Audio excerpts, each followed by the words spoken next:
Hello everyone, this is HammerTron here with a new action figure review for you.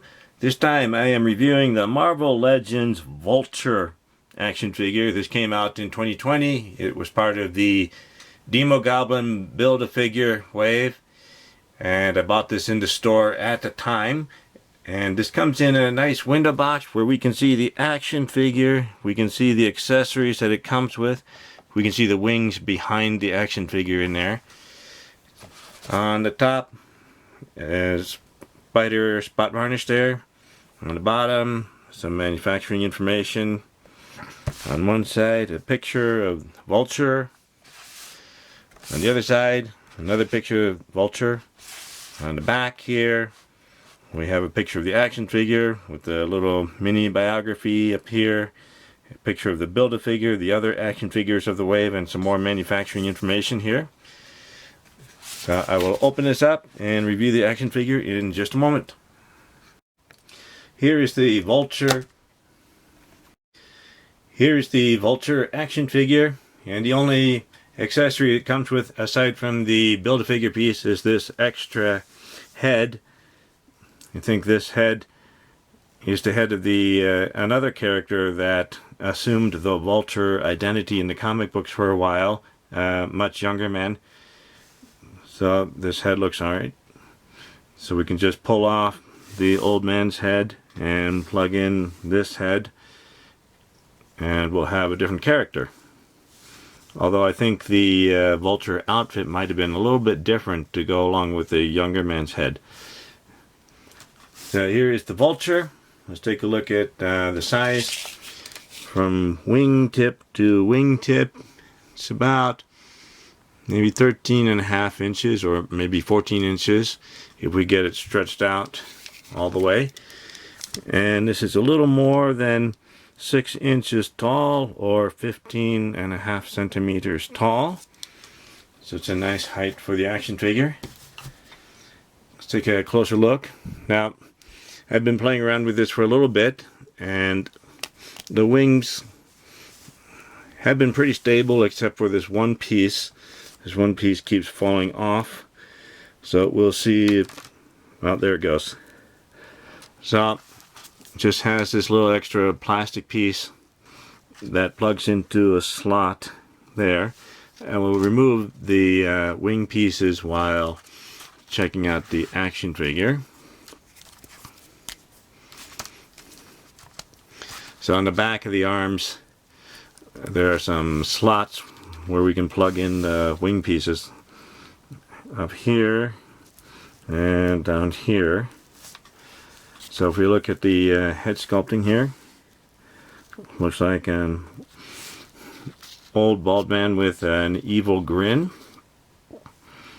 So it looks fairly accurate. This extra collar piece is a separate plastic piece that is put on top of the body, and it's kind of loose, so it's not glued in there, so we could probably take it off if we wanted to. The rest of the body is a very thin body, muscular body, with some muscles, some wiry muscles sculpted into it. So other than that, no other details. And if we look here, it looks like the legs here, the lower legs here, the thighs are sculpted with lots of muscles, but up here this upper thigh part is just a plain piece. So looks like they mixed some different parts together to make this action figure. So it doesn't quite go together. Also, the plastic color is a little bit different. If we look here, that the thighs seem to be a bit shiny on the front part, but if we turn to the side and the back, it's a dull green, not quite as shiny. So it looks like they painted the front here, but the back has been unpainted. Whereas the lower legs here, the calves, it seems to be kind of shiny all the way around. So either it's a different plastic or they painted the entire lower leg there.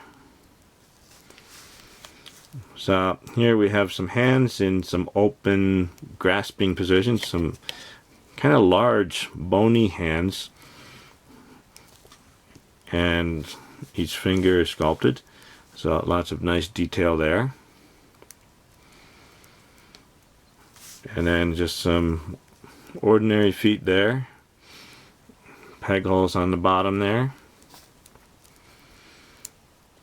and a little hole in the back. I don't know if this is for anything in particular. Perhaps it's from a different action figure that had another feature added to it.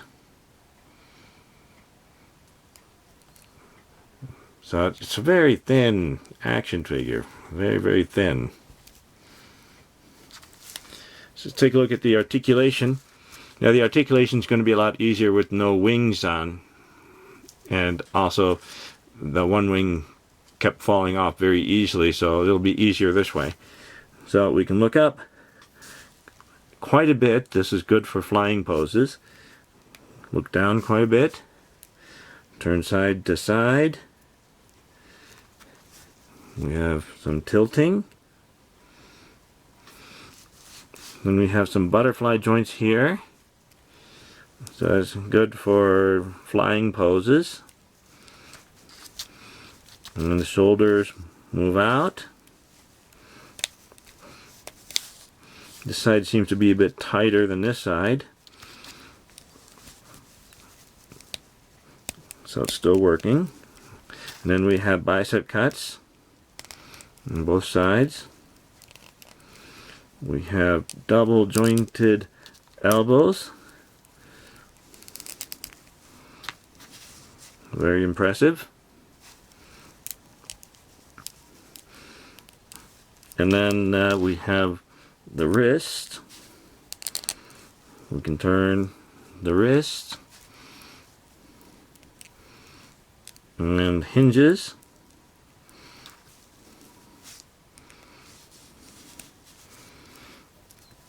So we have a diaphragm cut.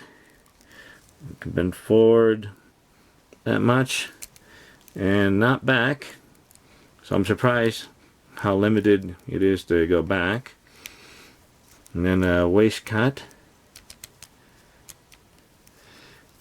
And then we can do the splits.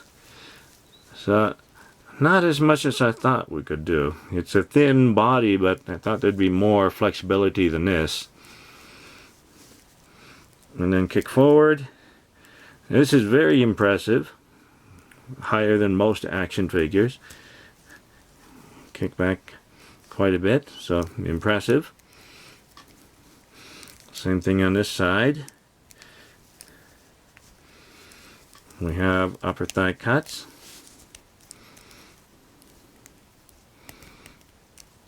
Those are a bit stiff. And double jointed knees. These are also a bit stiff. That's very impressive. So that side works. Let's try the other side here.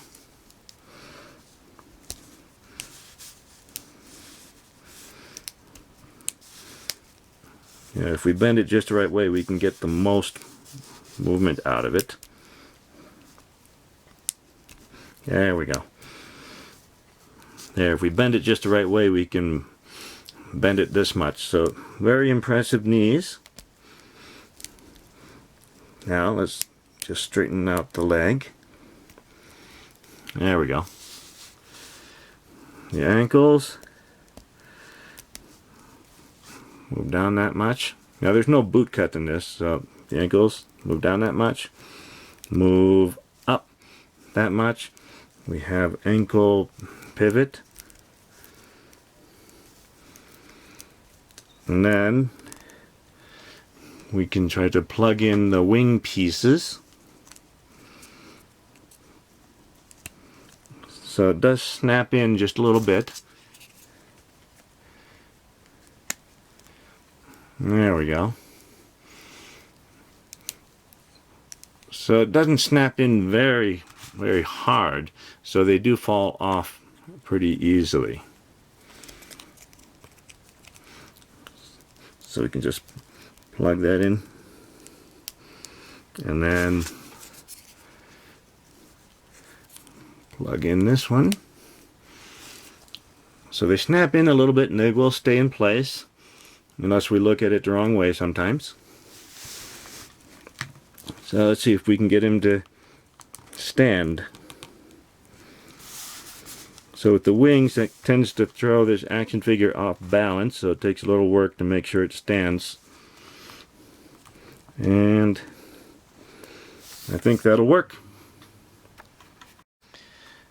Looks like we can get Vulture in a pretty nice flying pose. All I need is one of those clear stands to put this action figure on it to make it look like it's flying.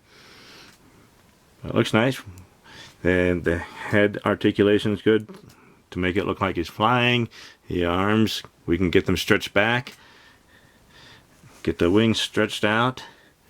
The ankle joints are pretty good there, so we can really make it look like Vulture is flying through the air. Although the body there looks really, really thin there. So looks pretty nice this way.